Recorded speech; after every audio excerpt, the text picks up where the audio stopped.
Welcome everyone. This video is in response to the many globe propagandists who demand that I show a picture of the edge of the flat earth. For the dozens of these ball-loving zealots with multiple sock puppet accounts who repeat this mantra daily, your demand is ridiculous. But you probably already knew that, right? And that's why you probably keep demanding it. It's actually pretty funny that I just got one of these take a picture comments an hour ago. I'm going to prove in this video that independent travel is not allowed under the Antarctic Treaty system. That fact alone should cause any thinking person to begin questioning our official models. Because something big is being hidden from we, the plebeians, and we're not talking about penguins.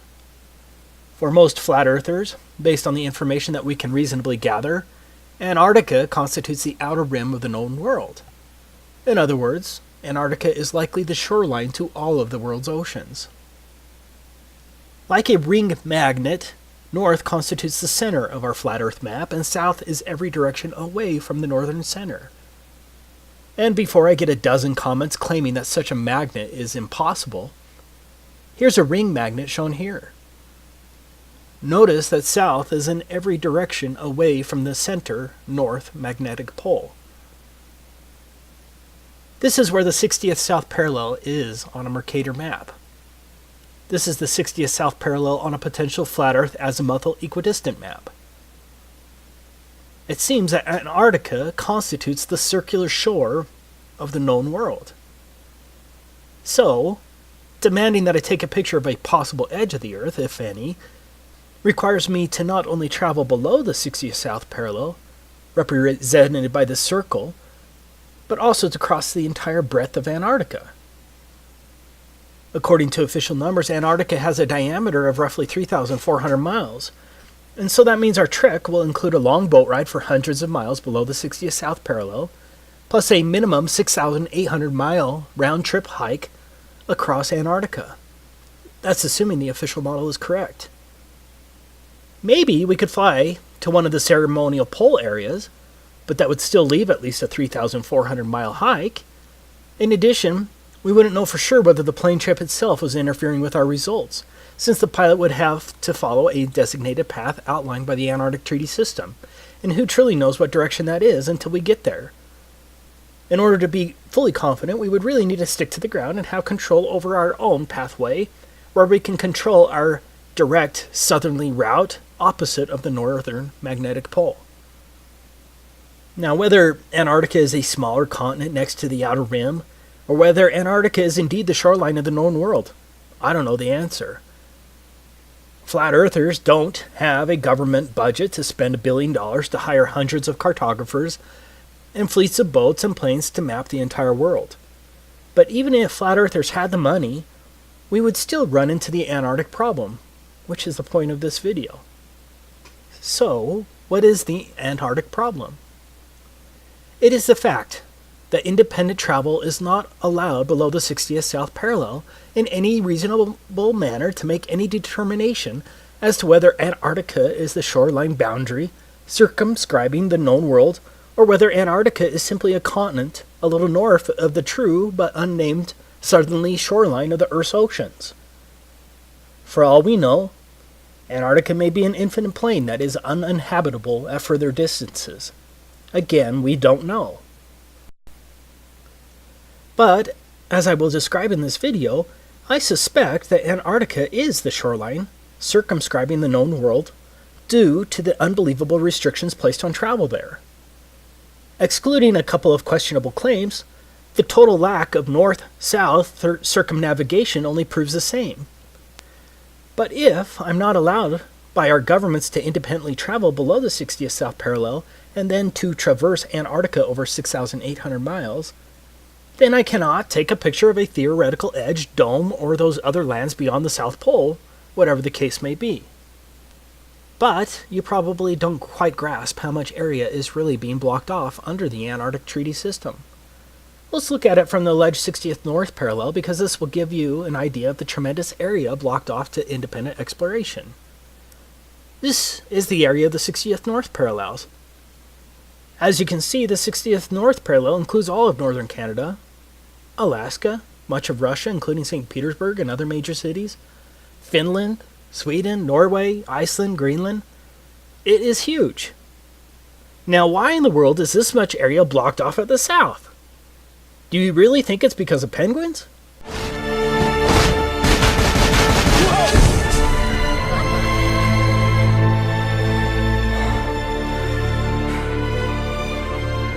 You see, first there was just one, now there's thousands of them. Are they trying to tell us something? So what's the problem? Well, among other things, we are messing with their food chain. And we have got to do something about it. We suggest a ban on all marine harvesting. Do you think the child propaganda from Happy Feet is true? The Antarctica Treaty was executed in 1959 and has been in place ever since. Think about it. No country had any real alleged concerns about the environment at that time. One of the more interesting facts is that the Soviet Union also ratified the treaty, and did so from the beginning on December 1st, 1959. Do you really think the Soviets were truly concerned about the penguins and the fragile Antarctic environment?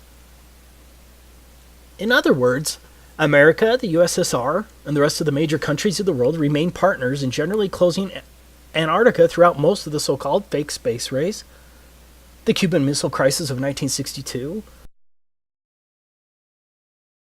the fake moon landings, most of the Cold War, the Vietnam War, the Six-Day War, the Soviet-Afghan War, and the collapse of the Soviet Union, which at that time Russia continued as a signatory in 1992.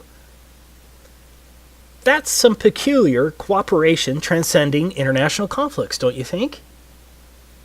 Do you really think that the vast resources and strategic military benefits of Antarctica were multilaterally put aside because of penguins? Even North Korea has been a signatory since 1987. For some strange reason, the Antarctic Treaty has remained sacrosanct for nearly 60 years, regardless of worldwide conflicts. For the reasonable, objective person, alarm bells should be going off right now. As I was preparing this video, I found something else that's interesting.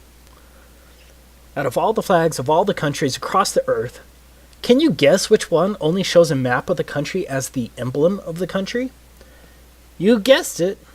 Only one. Antarctica. Yeah, the one country they want you to know the shape of. That doesn't reek of programming, does it? Let me make this clear from the beginning. Travel to Antarctica is more difficult than travel to a military base. Sure, the military base may have a visitor shop near the entrance, but if you go beyond that visitor shop or another designated travel area without clearance, you're going to get arrested, or something worse. I'm sure I already have a few globe shills ready to pounce, armed with various inanities to counter my statement, but let's ignore the global spin. This video is about evidence and facts and the reasonable assumptions based thereon. So let's decide to take a theoretical trip across Antarctica to find the edge, if any. I'm not talking about going to the visitor center along the edge of Antarctica, or an overly expensive cruise to a small ice shelf along the edge with a small excursion, or a flight to one of the multiple ceremonial poles, and then straight back again. Yeah, that's not strange at all.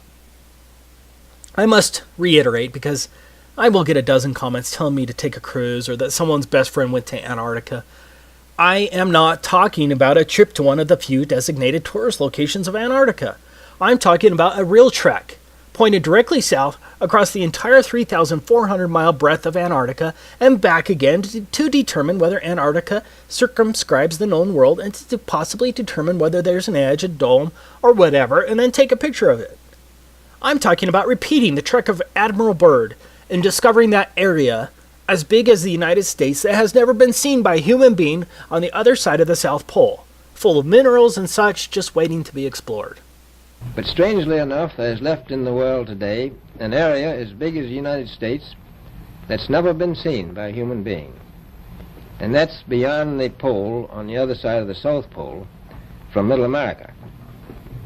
And I think it's quite astonishing that there should be an area as big as that unexplored.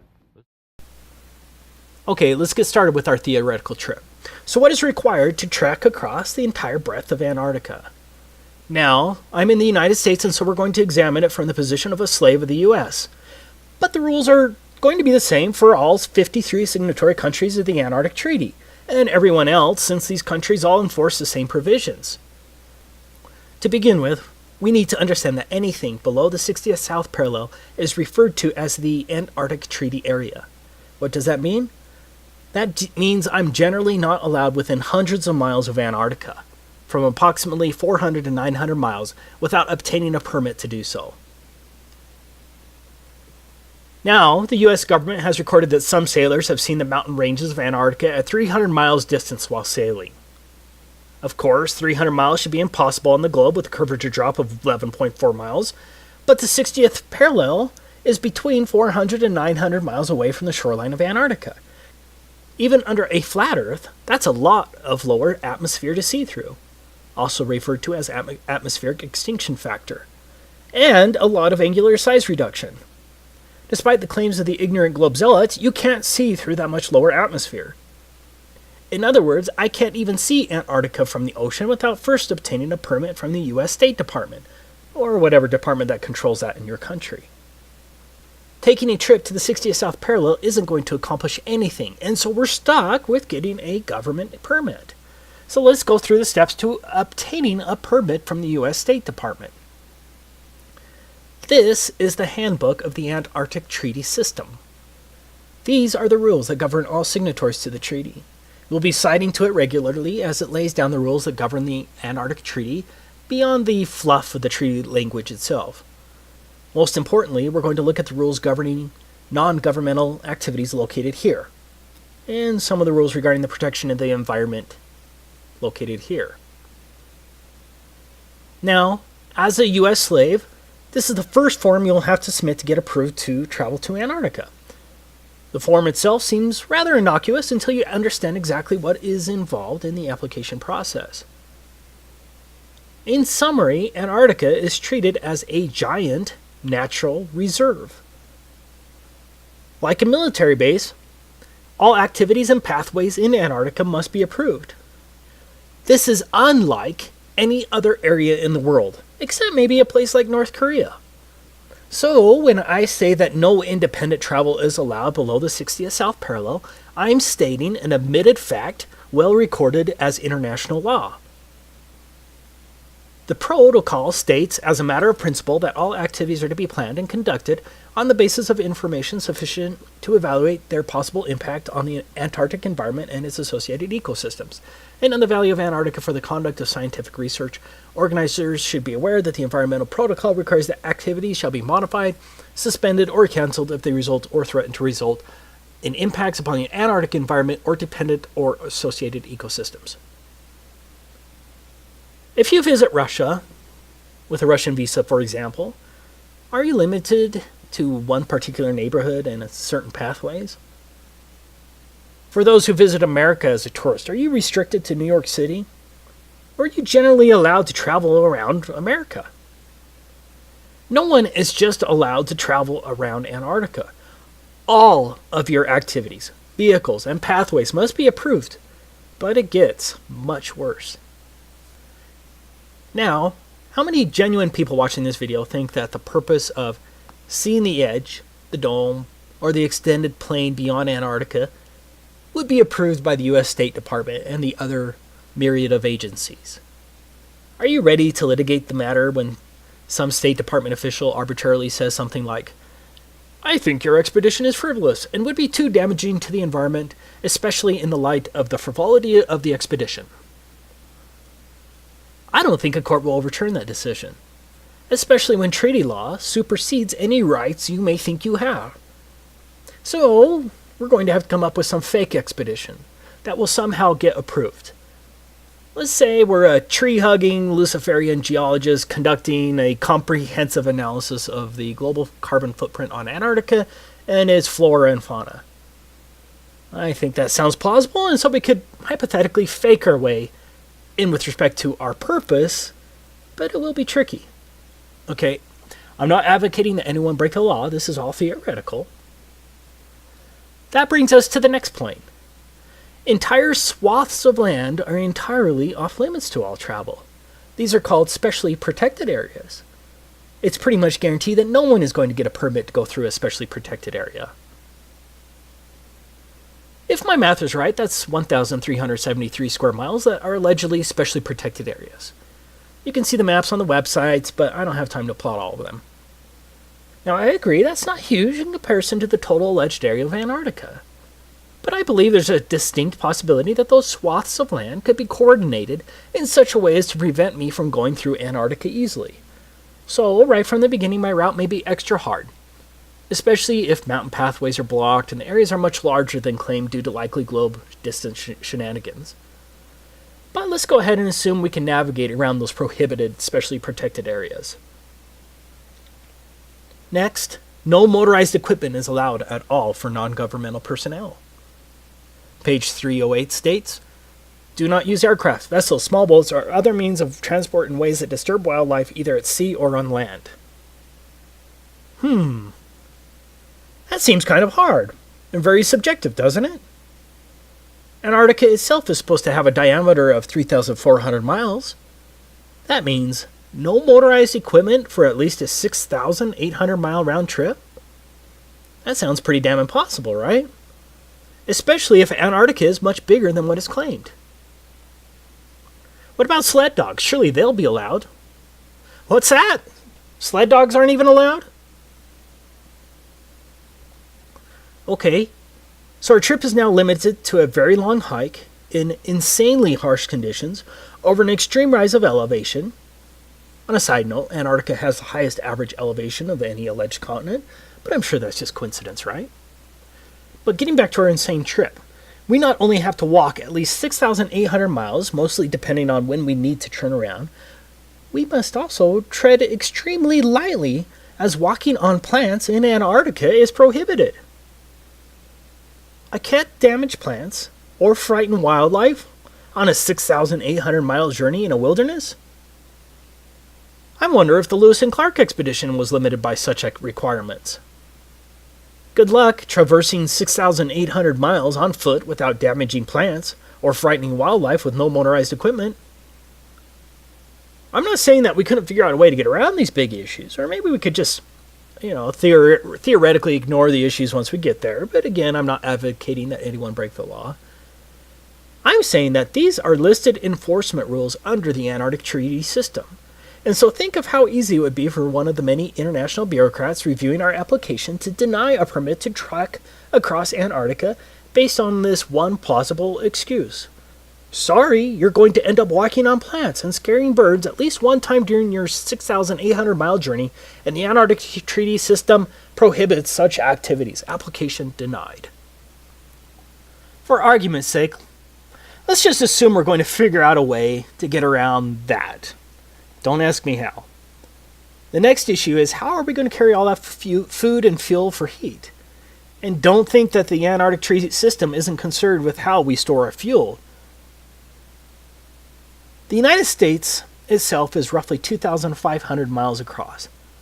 So imagine the difficulty of hauling food, climbing at extremely high and unknown elevations, and carrying all of your extremely warm gear and supplies across the United States from coast to coast and back again, all on foot with no food stops along the way. And don't forget, we're going to have to haul our poop as well. You are going to have to drag your poop with you on your 6,800 mile Antarctic hike. But it gets worse. Your poop is regulated by a different pseudo-government agency, the National Science Foundation. Here's where you can learn about what permit is required if you wanted to dispose of your poop on your 6,800 mile journey if you don't want to carry it. Could you imagine for your next trip to France and the custom agent saying, "Welcome to France. By the way, no vehicles are allowed, no animals are allowed, do not walk on any plants, and here's a bag for your poop. Be sure to bring it back full." If you don't want to carry your poop, you're going to have to get a permit from the National Science Foundation. Enjoy your stay. But here's another and potentially bigger problem. What if there is no edge when you get there, but the conditions only get worse? How many years of supplies can one carry by a handheld sled and some skis? What if Antarctica goes beyond 3,400 miles? What then? When do you turn your back, and how do you prove it? Because the globe shows are just going to call you a liar anyways. Any sane person right now would have to admit that our little trip is impossible, but we have a lot of paid-for apologists for our slave masters who will still somehow claim that I'm lying when I say that independent travel in Antarctica is prohibited. But we're not done.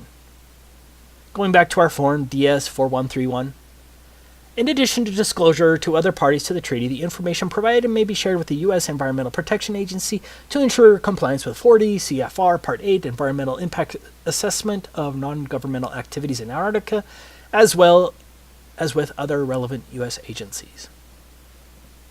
This brings us to one of the most important issues facing us.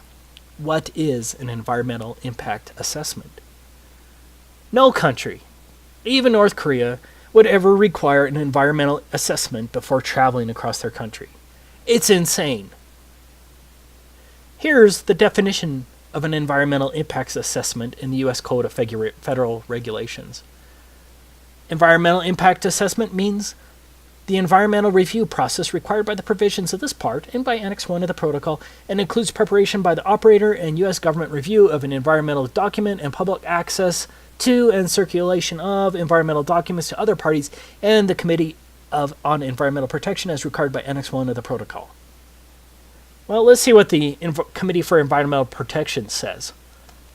Article 8 of the Protocol requires the parties to conduct environmental impact assessments for their Antarctic activities and provides 3 levels of assessment according to the potential impacts of each activity. The procedures for environmental impact assessment are detailed in Annex 1 of the Protocol. If a proposed activity is determined in a preliminary stage of assessment to have less than a minor or transitory impact, it may proceed. If an activity is determined as likely to have a minor or transitory impact, then an initial environmental evaluation must be prepared. If an initial environmental evaluation indicates the potential for more than a minor or transitory impact, or if such impact is otherwise determined to be likely, a comprehensive environmental evaluation must be prepared. Draft CEEs are made publicly available and considered by the CEP, which then advises the ATCM, and that's a Antarctic Treaty Consultative Meeting. Comments provided by other parties in the ATCM must be addressed in a final CEE, which is used as a basis for making a decision about whether and how the activity is conducted.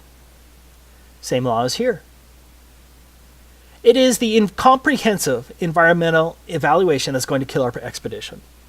Here's the regulation, and this applies to all signatories, including North Korea. Any operator who plans a non-governmental expedition that would require a CEE must submit a draft of the CEE by December 1st of the preceding year.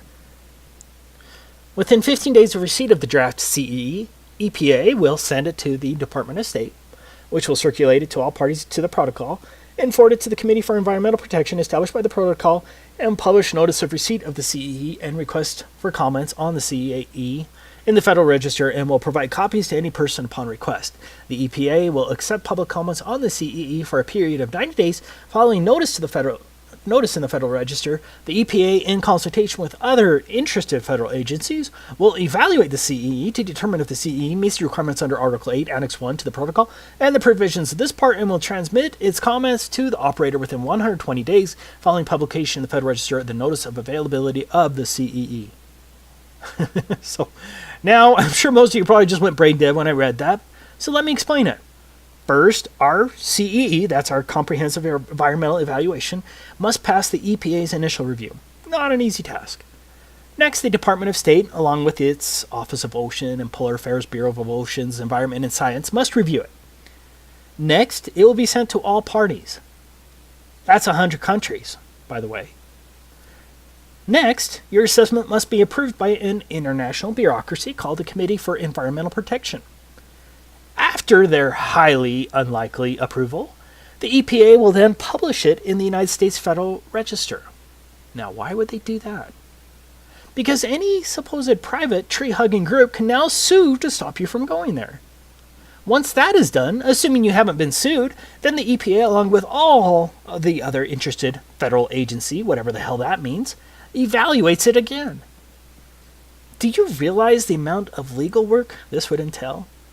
Do you realize how easy it would be for any one of hundreds of entities or thousands of bureaucrats to halt your expedition? Again, this applies to all countries. One person in the comments of my last Antarctic video claimed that it wasn't necessary in the United Kingdom. Well, he lied. The Environmental or Madrid Protocol is part of the Antarctic Treaty System and applies to all countries. Here is the requirement on the UK application if you're interested. As explained above, for every person in the United States who wants to get a permit to travel across Antarctica, has to first submit the environmental impact assessment to the EPA. You know, the freedom-loving EPA. Beware! Beware! Time is short! EPA! EPA! EPA! Believe me! Believe me!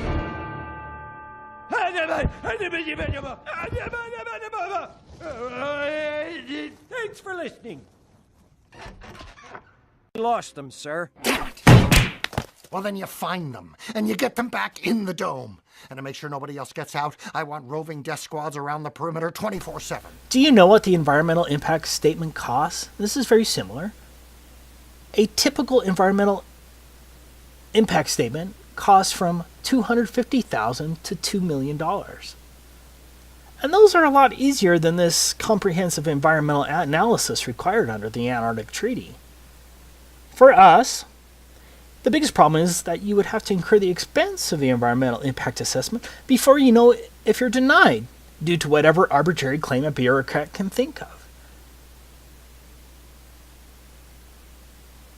Do you see how difficult this environmental assessment will be?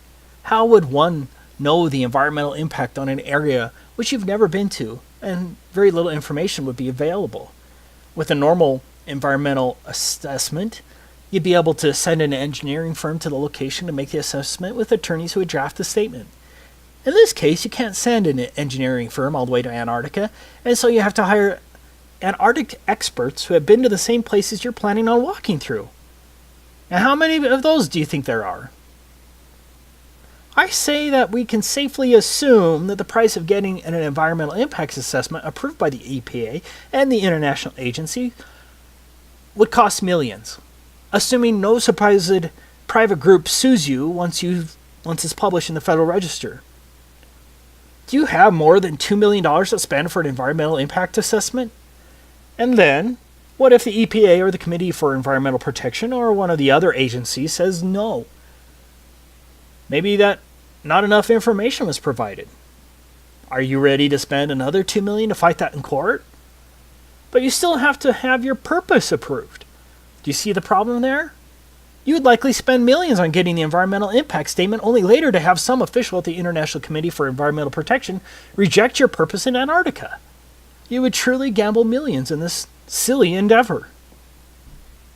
To learn more about the environmental assessment procedures with the Committee for Environmental Protection, you can research it here.